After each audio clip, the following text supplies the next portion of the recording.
Well, good afternoon and welcome back to the War Room. I got a copy of Death Valley, Battles for the Shenandoah, and thought I'd do a little shrink wrap unopening, or opening, I guess that would be. Let's take a look and see what we got in here. As usual, everything, even the box art, is pretty spiffy.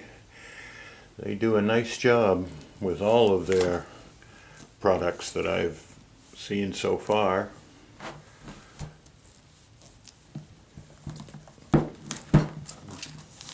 Looks like a outstanding map. Actually, it's got a bunch of maps. Actually, it's got quite a bunch of maps in it, from what I understand. And for the money, you certainly get a ton of stuff, from what I've read on the box.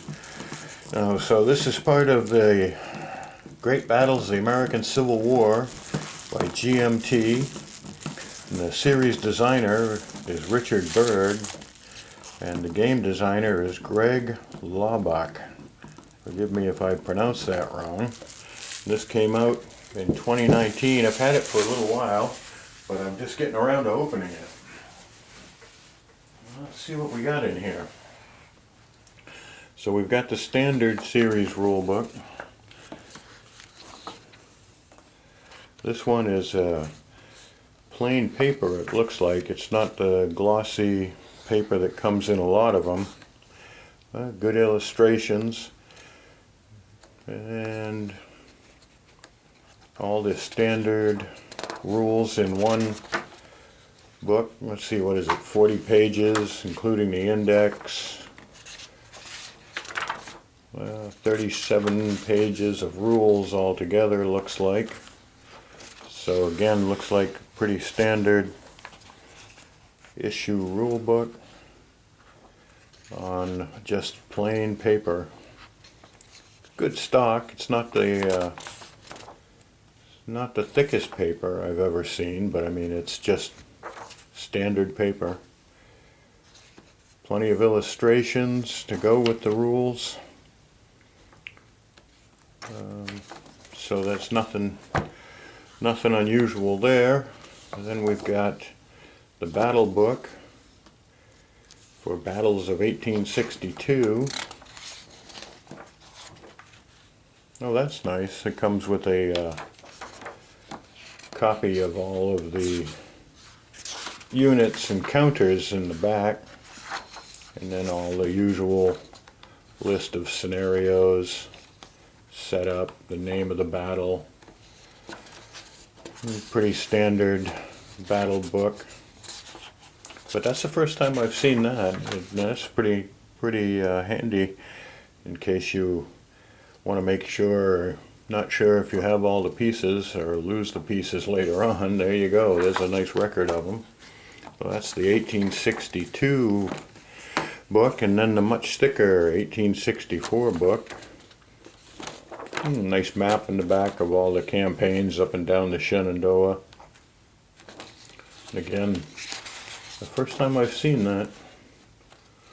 A copy of all of the counters involved in the battles in 1864. And then all the usual, the setups, Union, Confederate, different battles, Sheridan's attack, all the different scenarios. Quite a list of battles and scenarios. We've got a table of content on the front which lists them all. Oh, and I like that a lot. It comes with 2 counter trays. Yeah, those are nice. I really like those. And the standard 10-sided blue and gray dice. And let's see what we get. Wow, we get a thick handful of maps here. Let's take a look at the counters, and then we'll look at the maps. The counters look pretty standard. Beautiful artwork, the different colors for the different divisions and brigades. Counter sheet 1 of 7. So this is for the 1862 battles. And then we've got the second counter also for 1862. And more counters for the 1864 battles. And then, yep, more for 1864. You set these down here. Yeah, zoom in a little, or at least set them down. And dig the rest out of the box. Let's see what else we've got here. Yep, more counters. Counter sheet 5, more 1864. More 1864, a few counters, and mostly the markers. And then sheet 6 is markers. And then we've got all the scenario cards. First Battle of Winchester, Second Kernstown, Turn Track. So there's one for, looks like there's one for every battle in here. Battle of Second Kernstown, Battle of First Winchester, Battle of Third Winchester. Yeah, very nice cards to keep track of everything. And on and on. Newmarket, Cross Keys and Port Republic on the back. First Kernstown Confederate. Well, then we've got a terrain effects chart. The second terrain effects chart with the second disorder table on the back. And then two fold-out player aid cards with all of the fire tables, range effects charts, all of the cheat sheets to play in here, all printed on the heavy glossy cardstock, very nicely done. I love the artwork that goes on the scenario cards as well. They've put in some great artwork, nicely laid out. Everything you need right there. The usual. Great job by GMT. Now let's take a look at the maps and see what we got there.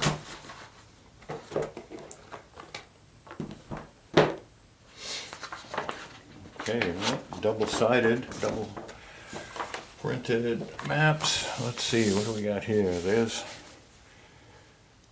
Battle for the Shenandoah, Death Valley. This is for the Battle of Cedar Creek. Starts up there. Very nice. Several tones of brown and woods.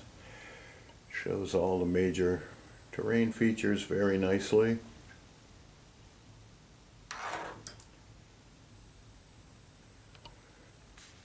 Very good maps on the glossy paper that they like to use. The only criticism I've heard of these is that you sometimes get a white line where the edges are on the folds eventually. Now this one, the Battle of Third Winchester, is printed more in green shades.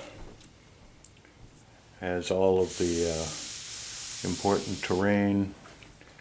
Has the forts over here and the earthworks. Another fort over here. And the woods. Oh, what do we got? Railroad. Yeah, little stream. So that's Third Winchester. So there's two maps. Now we've got another double-sided map. This one's got Battle of Cedar Creek on one side, and similar to the last one, very nicely done. It's got some trenches, it looks like, in here. Trenches there, some more over here. All the pertinent terrain, all nicely laid out. Oh, now we've got the Battle of Third Winchester on the back. Nice big city of Winchester. And again, everything nicely laid out. I like the color scheme. I like their artwork. Now our next one, double-sided again. This is the Battle of Fisher's Hill. Little North Mountain Union entry hexes. That takes away a little bit from the map, but well, kind of darker map, a lot more browns, a lot of field works laid out here. Quite extensive field works. So that's map 5 we've got here so far. Here's 6, the Battle of 1st and 2nd Kernstown. And the terrain, the elevation key and the terrain key, pike, road, woods, etc., laid out in the corner there. And there's Kernstown in the middle. And a few little streams. So that's number 6. So we got 6 full-size maps. Oh, now we got a couple, looks like half-size maps. Battle for the Shenandoah, the Battle of 1st Winchester, the terrain key and the elevation key again. So that shows Winchester up here. So smaller map for the smaller battle. On the back side we've got the Battle of Port Republic. The river, fairly substantial river down the middle, and nice green tones, no real high elevations except maybe over in the woods where you get the darker tones. Port Republic down here at the bottom left hand corner. Nice little map. So what are we up to now? 2, 4, 6, 8 maps all together. And then one last map, another double-sided map.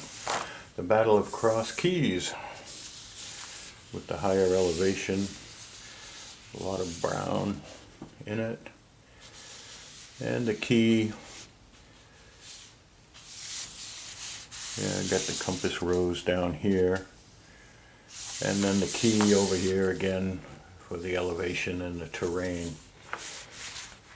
And so we've got Cross Keys, June 8, 1862 on this side. And then on the last one, the Battle of Newmarket, May 15th, 1864. Again, the terrain key, elevation key. And we got the Newmarket down here, the bottom center. And this one's done mostly in the brown tones of the higher elevations. Very nice. Very nice. So altogether you've got 10 maps. 2, 4, 6, 8, 10. Yeah.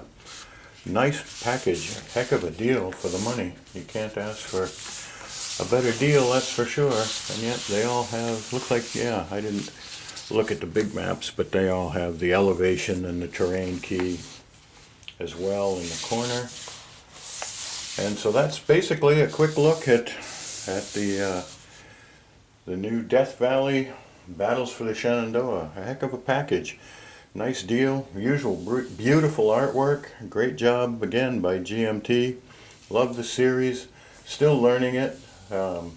It's fairly complicated. Lots of things to be aware of when you're playing. I've played a few games and like it a lot. And can't say enough good about the production values and the printing and the artwork. Can't beat it. They do a great job again. Alright, well, thanks for watching. Just a little quick roundup of what's in the box. And appreciate your watching my channel. And have a great day. And remember, no fighting in the war room. Take care.